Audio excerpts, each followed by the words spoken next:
So let's get into even more details and another variation of this powerful Town Hall 11 3-star attack strategy. So for those of you who have already seen my Town Hall 11 guides, this is what I usually do. I usually zap the CC and any close by value. I use my heroes to cut the ring or the pathing for my Lalo, and then I use my Lalo to take out the base, trying not to forget to drop my minions nice and early. And most of the time, this is the army you'll want to bring, okay? If you only need your heroes to cut the ring after you have used your lightnings to make that hole in the base, then this is what your army should look like, though it's not set in stone, as with any army. But I'll keep it short and sweet. I don't want to waste too much time on the slides, so let's get right into the replays. So the first attack is going to be against this 100% maxed base. And as you can see, you have the CC right next to the Eagle Artillery. We can also get the Warden statue, the Single Inferno, and the Expo right there as well. Now, his Earthquake placement isn't great. He should have gotten the Expo as well, just to soften it up, especially since that's where he's sending his heroes. He uses the Baby Dragon to funnel those two buildings on the left. He uses the Wizard over there on the right, since there's nothing that the Wizard comes into range of to worry about. And then he's going to put the king on that mine so that he can walk inside right after taking it out. Now, the Ice Golem has already done its job. He's done some tanking for the queen. Now the king can come in and do the tanking from there for these suicide heroes. And by the time these heroes have gone down, they will have taken 2 air defenses, and they will have thoroughly cut off the ring of pathing. And this is the typical way that we use to take out these bases here. But anyways, Queen gets through that. She takes out the Expo, which would have taken less time if Tanner here got a little better quake value. But I'm not going to criticize, because the rest of this attack is on point in this cleanup attack, where he actually cleaned up after me, where I did an almost identical plan. Except for having a split-second time fill. But he came in and cleaned it up very, very nicely. Now, he puts these troops here, and I'll pause here. Now, Tanner does make a similar mistake that I do in my raid. It's a good habit whenever you start your Lalo, right after you've dropped your first couple groups of loons and your Warden, it's always good to put a solid 4 to 6 minions right behind. As you can see, they're not there, and it actually cost me a fail on this base, even though I had a bunch of troops left over. So do everything that Tanner did so far, except make sure after you drop your first group of loons, always put your cleanup minions right behind right away to make a time fill as unlikely as possible.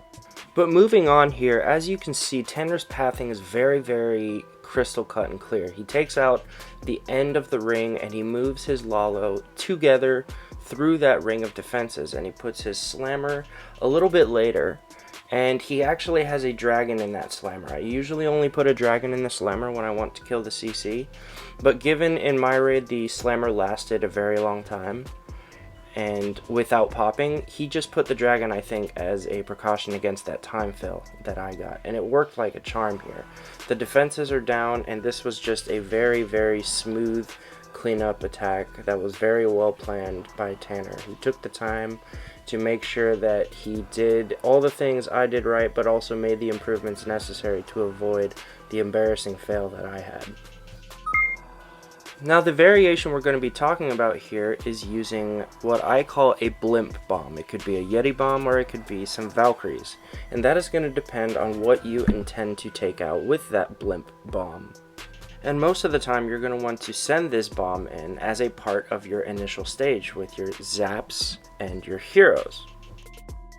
For those of you who have never used a Blimp Bomb, most of the time you're going to want to use the Yetis, because the Blimp Bomb is usually used to target defenses.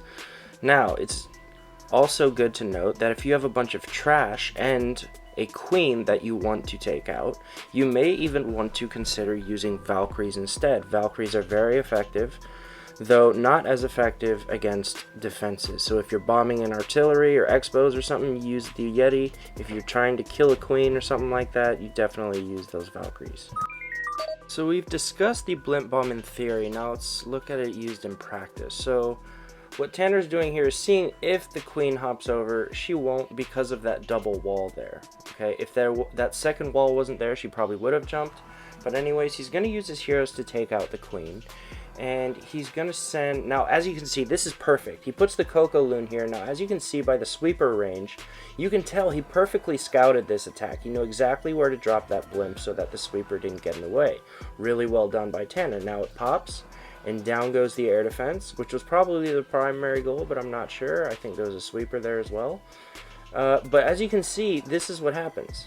There's a queen in that area, and as soon as the queen locked onto the Yeti's remaining value was somewhat short-lived, especially with the expos over there, which tend to shoot down the Yeti mites pretty quickly. But on to the next stage here, and he uses the baby dragons to funnel his heroes into the queen. Now he doesn't need a really nice funnel to get the queen, because she's going to hop that wall and attack the king, which is why it's not a good idea when you're base building to have your queen so close to the edge, because it makes it too easy to kill her. But anyways, some wall breakers would have been good here as well, but I'm not going to criticize when he's clearly cut off that ring there. So if you look at the pathing, as long as he starts on the archer tower, he can go through the base here. Now I also want to point out, you see that gap in the middle of the base. There aren't many 2x2 gaps throughout the base, so when you see there's not much space throughout the base, but you see a moat like this, you can be guaranteed those Teslas are going to be in there.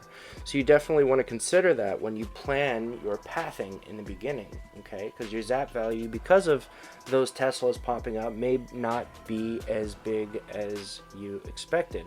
But anyways, he is going to go ahead and freeze that Inferno Tower just to extend the value of the Lava Hound and get a little more tanking out of it.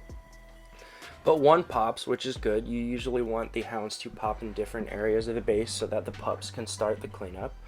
And now this base doesn't really have a whole lot to stand up to these loons. And it is a little bit sketch, but still a good amount of loons are going to survive. At this point, it's just 2-point defenses, so the minions and pups are probably enough to finish this off anyway, along with the queen. And another well-planned variation of the TH11 Zap Lalo by Tanner. Very nicely done. And congratulations on the 6-pack. So again, just remember your priorities most of the time. You are going to be using the Yeti Bomb because the most common use for this is to take out key defenses.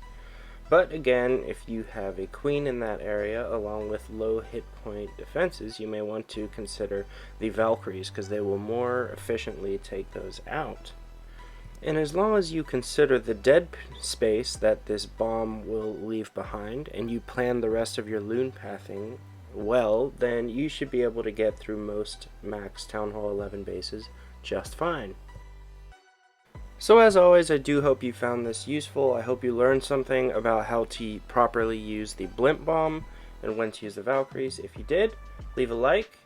If you want to see more guides like this with the details that separate the 3-star attacks from the high percentage 2 stars, then subscribe and keep up to date on my videos as they come out.